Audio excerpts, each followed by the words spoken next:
Hello guys, welcome back to my YouTube channel and स्वागत है आप सभी का फिर से एक बार मेरे यूट्यूब चैनल स्टडी विद जुगेश पे। देखिए, कई बच्चों की एक शिकायत रहती है ना। आज हम उसी टॉपिक पे बात करने वाले हैं कि हम किस तरीके से इंग्लिश का जो बेस है, यानी कि जो सेंटेंस वगैरह हैं, वो जो टेंस है, वो हम किस तरीके से सीख सकते हैं विद इजीली ट्रिक से, है ना। एंड फिर इसके आगे जो भी हमारे डायरेक्ट इनडायरेक्ट एक्टिव पैसिव हैं वट, तो उन पे हम बात को पहुंचेंगे। पहले हम देखते हैं कि जो हमारे टेंस होते हैं, है ना, वो मतलब किस तरीके से हम कर सकते हैं उनके लिए। जो बहुत मतलब क्या होता है, बच्चों के लिए ना बहुत डर सा रहता है, हमसे टेंस नहीं आते इंग्लिश के, है ना, हमसे ये नहीं होगा, हमसे वो नहीं होगा। मतलब एक बहुत बड़ा डर बना रहता है इंग्लिश का। तो देखिए, इसमें क्या होगा कि जो आपको टेंस हैं, अगर आप सिर्फ 15 से 20 दिन अगर इनके लिए आप दे दे, सिर्फ टेंस के लिए बता रहा हूँ मैं, मतलब जी जान से अगर आप पढ़ लें तो मैं वादा कर सकता हूँ आप टेंस के बादशाह बन जाएंगे। इसमें मतलब आपको हर कंफ्यूजन आपका दूर हो जाएगा अगर आप सही से पढ़ेंगे। तब 15-20 दिन बहुत होते हैं आपके लिए।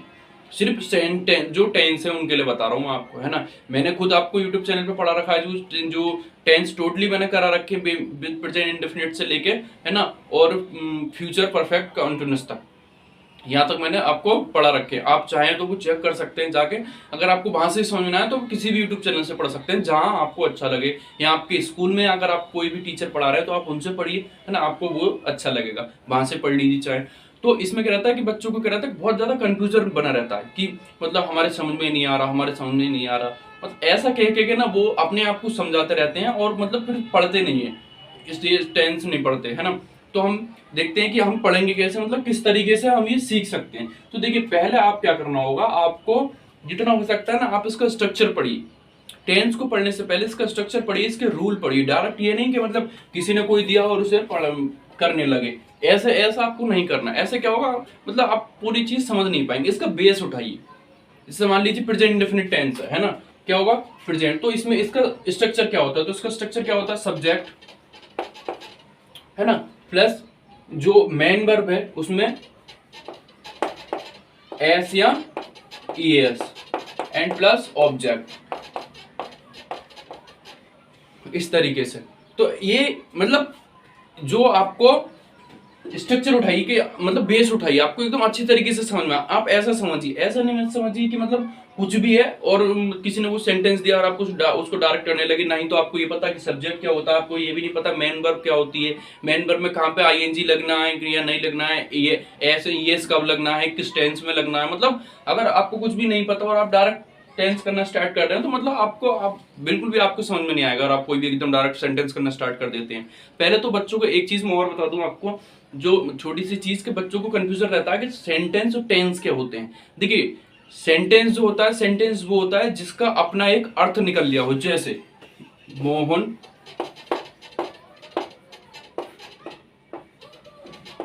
खाना खाता है।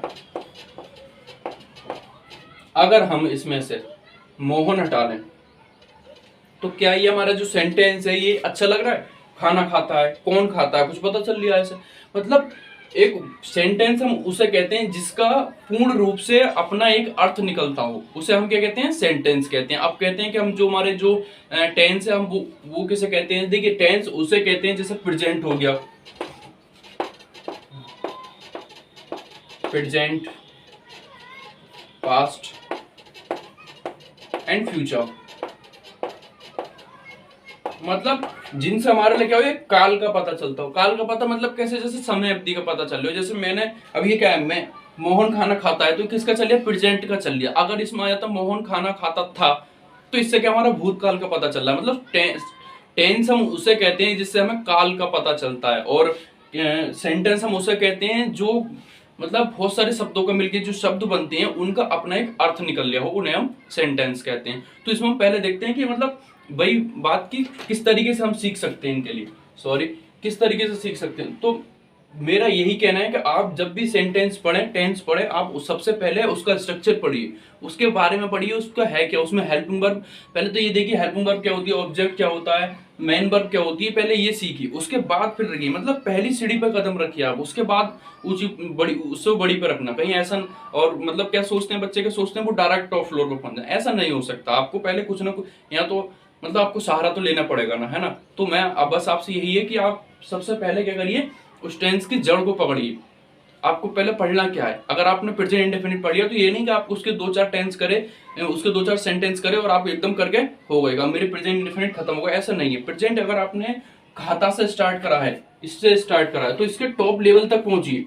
अगर आपको ये आ गए फिर देखना कि हमसे आ भी गए हैं या नहीं, है ना, तब आप इसको प्रेजेंट इंडेफिनिट को छोड़ना। उसके बाद फिर आप पास्ट को पकड़ो, पास्ट का पहले पूरा स्ट्रक्चर पढ़ो, उसके बारे में पढ़ो ये है क्या, पास्ट होता क्या है। कहीं ऐसा नहीं कि आप सेंटेंस करके बैठे और आपको पास्ट का पता ही नहीं कि पास्ट क्या होता है ना। आप इस तरीके से पढ़िए, जब आपको सेंटेंस आ जाएंगे फुल तरीके से, आपको डायरेक्ट इनडायरेक्ट एक्टिव पैसिव करना बहुत ही इजी लग जाएगा, क्योंकि ये जड़ है।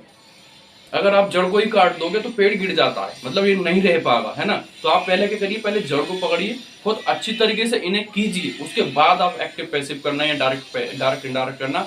वादा करता हूँ आपसे बहुत जल्दी ही आपको समझ में आ जाएंगे, कोई भी आपको कंफ्यूजन नहीं होगा। क्योंकि जैसे मान लीजिए उसमें क्या होता है एक्टिव पैसिव में, तो एक्टिव पैसिव में क्या होता है कि अगर एक फ्यूचर को उठा लें हम टेंस, है ना, प्रेजेंट कंटिन्यूअस का टेंस ले ले। प्रेजेंट कंटिन्यूअस में क्या होता है, इज एम आर होता है सेंटेंस में अगर हम करेंगे तो, है ना। लेकिन और उसमें क्या हो जाता है, उसमें इज बिंग ये हो जाता है, बस is being, was being, were being, बस इसमें चेंज हो जाता है आर बिंग, बस ये। और डायरेक्ट इनडायरेक्ट में क्या होता है कि अगर हमारा प्रेजेंट में है जो हेल्पिंग वो इनडायरेक्ट स्पीच है, अगर वो उसमें है क्या नाम है, मतलब प्रेजेंट में है तो वो हमारी फ्यूचर में पहुंच जाती है, वो उसमें पास्ट में पहुंच जाती है, सॉरी, प्रेजेंट में है तो पास्ट में पहुंच जाती है, बस इसमें ये रहता है। तो ये तो जब आप कब सीखोगे, आपको कैसे पता चलेगी। मान लीजिए कि आपको यही नहीं पता कि ये जो होता है HRM जो होता है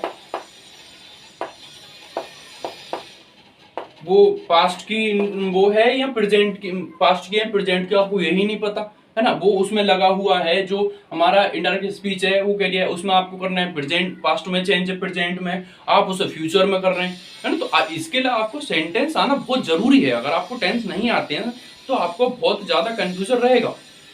पहले आप तो यही है कि आप किस तरीके से करना है, मैं आपको यही बता रहा हूं कि आप पहले जड़ पकड़ो, डायरेक्ट एक्सरसाइज मत करने लगो।